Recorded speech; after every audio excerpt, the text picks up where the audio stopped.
नवमी तिथि की महिमा के प्रसंग में दुर्गा देवी की उत्पत्ति कथा महातपाजी कहते हैं, वेत्रासुर ने महायोग शक्ति द्वारा 7 द्वीपों वाली इस संपूर्ण पृथ्वी को जीत लिया।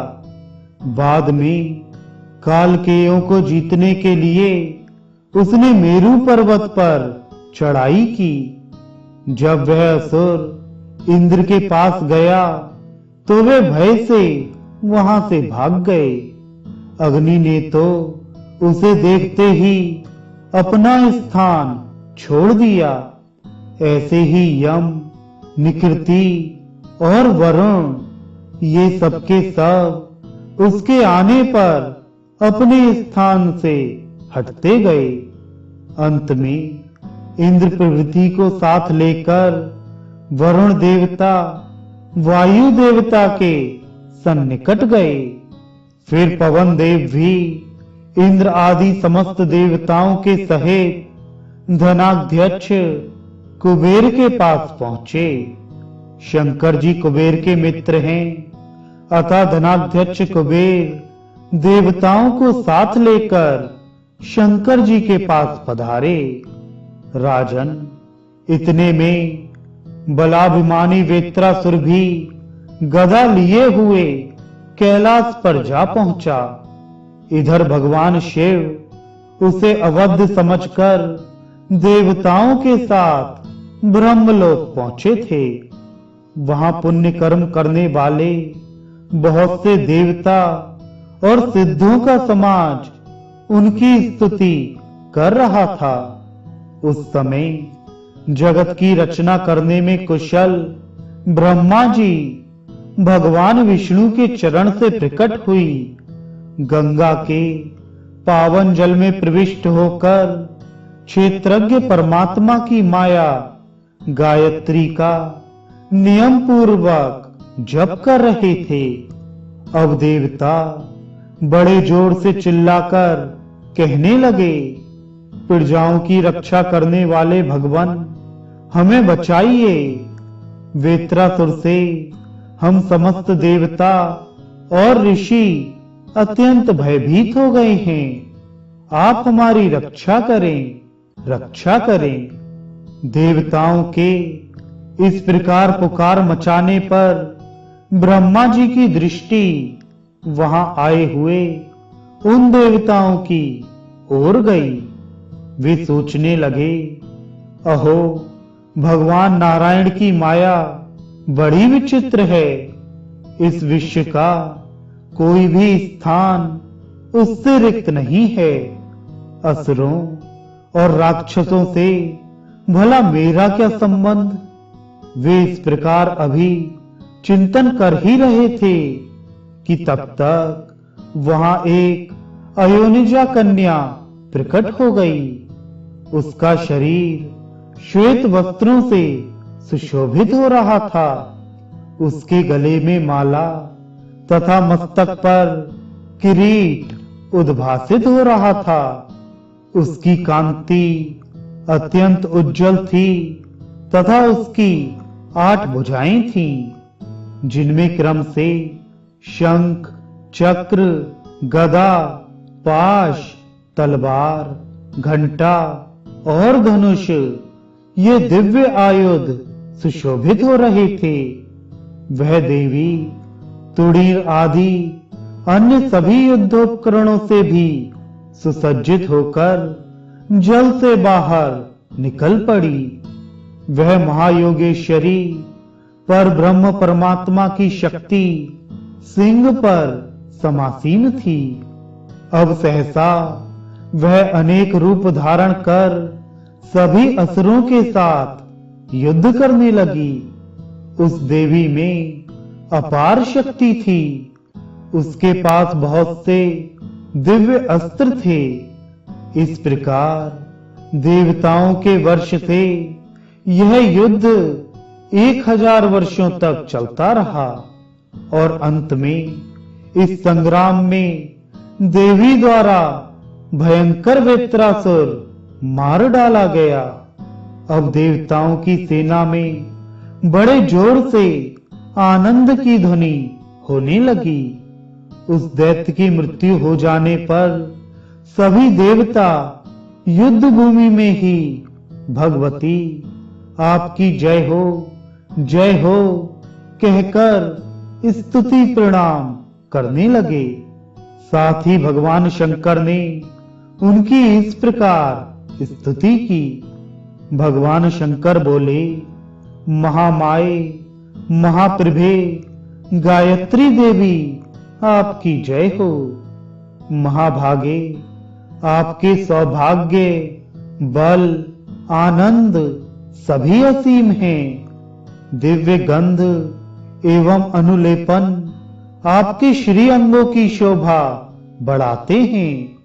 परमानंदमयी देवी दिव्य मालाएं एवं गंध आपके श्री विग्रह की छवि बढ़ाते हैं। महेश्वरी आप वेदों की माता हैं, आप ही वर्णों की मार्तका हैं। आप तीनों लोकों में व्याप्त हैं। तीनों अग्नियों में जो शक्ति है वह आपका ही तेज है। त्रिशूल धारण करने वाली देवी आपको मेरा नमस्कार है। देवी आप त्रिनेत्रा भीमवक्त्रा और भयानका आदि अर्थानुरूप नामों से व्यवहृत होती हैं। आप ही गायत्री और सरस्वती हैं। आपके लिए हमारा नमस्कार है। अंबिके आपकी आंखें कमल के समान हैं। आप महामाया हैं। आपसे अमृत की वृष्टि होती रहती है। सर्वगे आप संपूर्ण प्राणियों की अधिष्ठात्री देवी हैं। स्वाहा और सदा आपकी ही प्रतिकृतियां हैं। अतः आपको मेरा नमस्कार है। महान दैत्यों का दलन करने वाली देवी आप सभी प्रकार से परिपूर्ण हैं। आपके मुख की आभा पूर्ण चंद्र के समान है। आपके शरीर से महान तेज छिटक रहा है। आपसे ही यह सारा विश्व प्रकट होता है। आप महाविद्या और महावेद्या हैं। आनंदमयी देवी विशिष्ट बुद्धि का आपसे ही उदय होता है। आप समयानुसार लघु एवं बृहद शरीर भी धारण कर लेती हैं। महामाए आप नीति सरस्वती पृथ्वी एवं अक्षर स्वरूपा हैं। देवी आप श्री धी तथा ओंकार स्वरूपा हैं। परमेश्वरी तत्व में विराजमान होकर आप अखिल प्राणियों का हित करती हैं। आपको मेरा बार बार नमस्कार है। राजन, इस प्रकार परम शक्तिशाली भगवान शंकर ने उन देवी की स्तुति की और देवता लोग भी बड़े उच्च स्वर से उन परमेश्वरी की जय ध्वनि करने लगे। अब तक ब्रह्मा जी जल में जप ही कर रहे थे। अब जब जय ध्वनि उन्हें श्रवण गोचर हुई तो वे जल से बाहर निकले और देखा परम कुशल देवी संपूर्ण कार्य संपन्न करके सामने विराजमान हैं। अब उन्होंने यह तो भली भांति जान लिया कि देवताओं का कार्य सिद्ध हो गया, परंतु भविष्य के कार्य को परिलक्ष्य कर उन्होंने ये वचन कहे। ब्रह्मा जी बोले, देवताओं अनुपम अंगों से शोभा पाने वाली ये देवी अब हिमालय पर्वत पर पधारें और आप लोग भी अब तुरंत वहां चलकर आनंद से रहें। नवमी तिथि के दिन इन देवी की सदा स्थिर चित्त एवं ध्यान समाधि द्वारा आराधना करनी चाहिए। ऐसा करने से ये संपूर्ण प्राणियों को वर देंगी। इसमें लेश मात्र संदेह नहीं है। इस नौवीं तिथि को जो पुरुष अथवा स्त्री पकवान प्रसाद रूप से भोजन करेंगे, उनके सभी मनोरथ सिद्ध हो जाएंगे। राजन, फिर ब्रह्मा ने भगवान शंकर से कहा, देव, स्वयं आप द्वारा कहे गए इस स्तोत्र का जो पुरुष प्रातः काल नित्य पाठ करेगा, उसे आप भी इस देवी के समान ही वर प्रदान करें और संपूर्ण संकटों से उसका उद्धार कर दें। यह प्रार्थना है।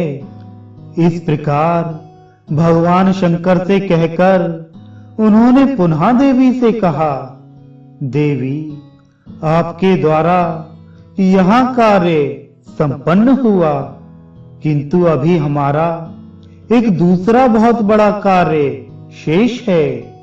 वह यह कि आगे महिषासुर नाम का एक राक्षस उत्पन्न होगा, जिसका विनाश भी आपके ही द्वारा संभव है। राजन, इस प्रकार कहकर ब्रह्मा जी तथा संपूर्ण देवता देवी को हिमालय पर्वत पर प्रतिष्ठित कर यथा स्थान प्रस्थित हो गए। हिमवान पर्वत पर आनंद से विराजने के कारण उनका नाम नंदा देवी हुआ।